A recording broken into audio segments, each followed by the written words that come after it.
மேல இந்த தாய்மாமனுக்கு இருக்கிற உரிமை பிறந்த பொறப்புல வந்த சொந்தமாப்பா. இந்த நாட்டிலேயே இந்த ஒத்த கூட்டத்துக்கு தாயா தாய்மாமங்கிற உரிமை பெருமை இருக்கு. அவளுக்கு அப்பனாவும் அவ பெற்ற பிள்ளைக்கு தாய்மாமனாவும் இருந்து கடைசி வரைக்கும் கட்டி காப்பாற்றுவான்.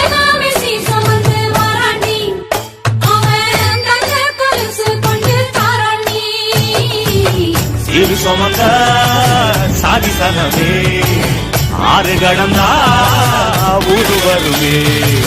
சீரு சுமந்த